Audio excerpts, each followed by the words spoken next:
What's going on, guys? It's Greg Farley from the Wise Guys and Plush Fire Gaming, aka Pegasus, and I gotta talk today about the top 5 decks of the meta. You've seen it. You've been worn out by every Yugioh tuber in the world telling you what the top 5 decks are. They've been using Yugioh scope, acting like it came from them. But shout out to the source, because it's a good source from Dueling Book to let you know exactly what the top decks are. And since Monday, we've had a distinct top 3, definitely. But I believe there's a top 5 that you can definitely write down, set in stone, put it on paper, and it will go into an event and do very, very well. Obviously, there's always a caveat of a deck that you don't know, but just in case you do want to try to find out what you're going to be playing against before you go into a tournament, let's figure it out, shall we? I think, first of all, we have to talk about Altergeist. So there's like a top 5. I'm just going to list the top 5 really, really quick. I think it's Altergeist, SubTerror, Pendulum, Orca, Spiral. That's the top 5. I don't care what anybody says. I feel like that's the top 5. Pendulum, personally, because I feel like Pendulum didn't slide around that much. And Crowley, the spellbook dude, the Crowley is so powerful and people have no clue. Pendulum didn't lose anything with Electromite. You can go watch Triff for 5 minutes. You can figure it out by yourself. But if you don't believe me, go watch Triff playtest for 5 minutes. It doesn't really matter, and nothing really changed with Pendulum. People think it did, and Electromite is really, really powerful for being able to pull a card out of your deck. But Pendulum is still Pendulum, and I feel like it's either that or it's Dino. And Dino is really, really insane, and I feel like Dino's going to be meta as soon as that card in Eternity Code comes out, the little diamond dinosaur looking dude.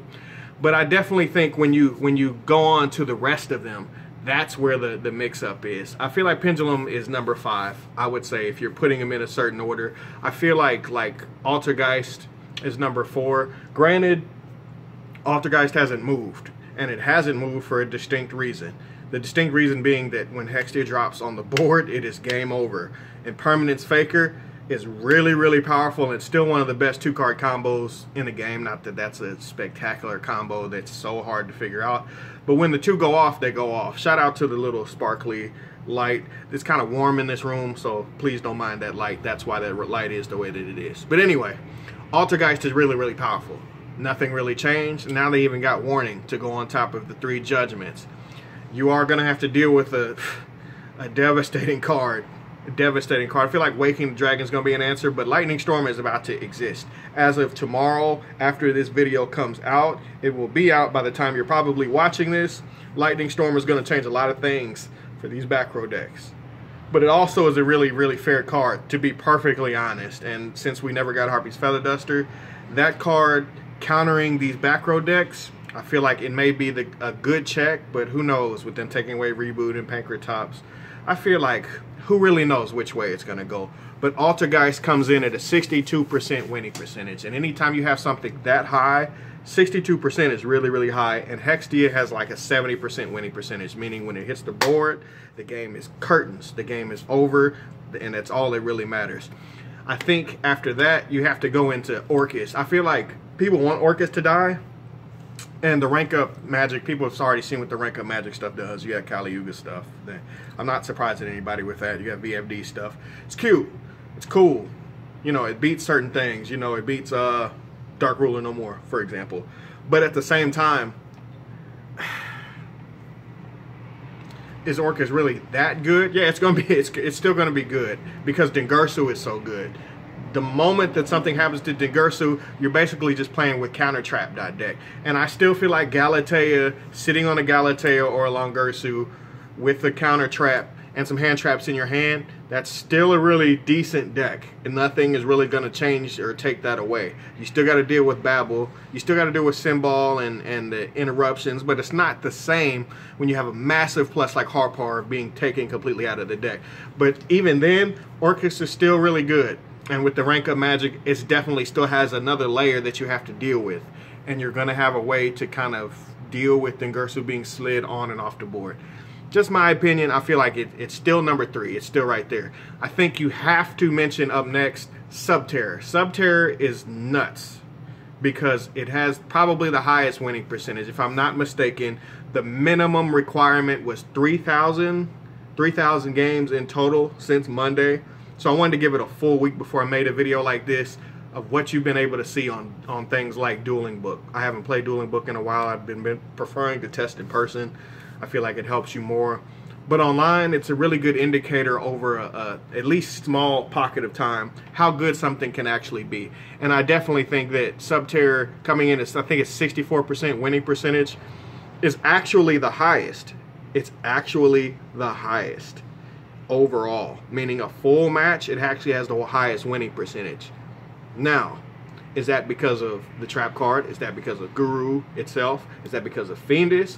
Is that because of the combination of all of the cards at once, basically meaning something, all slammed into one, all doing a collective job to just slam a deck and slam the door on another deck? Most definitely. The SubTerror is death by 1,000 paper cuts. Nothing is a knockout punch by itself, except for Guru starting the whole engine. Nothing is a massive knockout punch like that, to be honest. It's really not that massive. However, all of the cards have a relatively high winning percentage, somewhere in the upper 50s, lower 60s, and even some of them, I believe the trap card is somewhere around 64% the last time that I looked.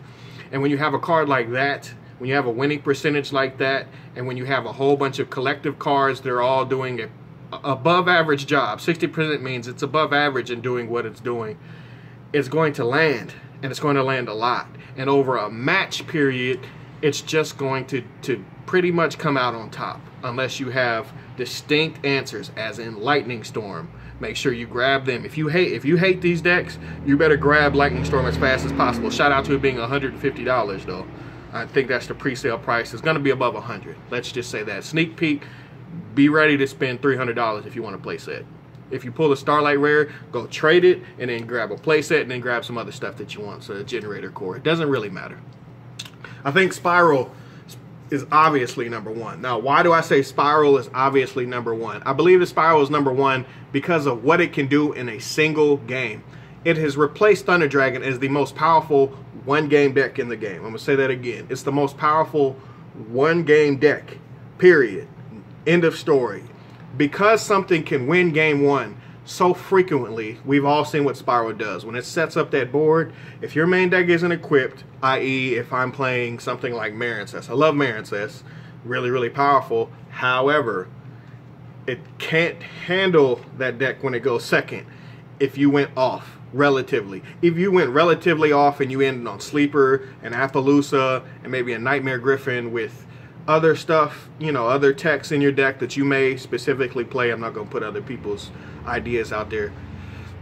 You're in trouble. Even with a Nightmare Griffin, an Appaloosa, and a Sleeper, that's still really good. And that's not even the tip of the iceberg. And people are knowing how to play around certain things and certain hand traps. So you definitely have something that when it's putting out, and I'm go look at single decks and what they're doing, I think Spiral is winning 70% of the time in a single game. So that means in game ones. So we use single games as game ones. It's winning 71 or 72% of the time. That makes it the best deck, because Thunder Dragon used to do that once upon a time when it was the best deck.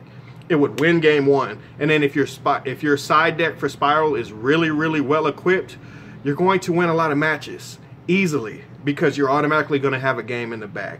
So again, that's my top 5. I feel like you can shift them around, but I think that, once again, I'm going to repeat them: Pendulum, Altergeist, Guru, Orcist, and Spiral. I think Orcist is still number 2. Even though people don't want to admit it, I feel like if you can prepare, and Lightning Storm is that good of a card, some of those back row decks may get bumped back a little bit. But you need to be worried about Pendulum. Don't take your eyes off of it. Trust me. We all know Spiral is coming, but don't take your eyes off of Pendulum. This is Greg Farley, a.k.a. Pegasus, and I'm signing out. YG, baby!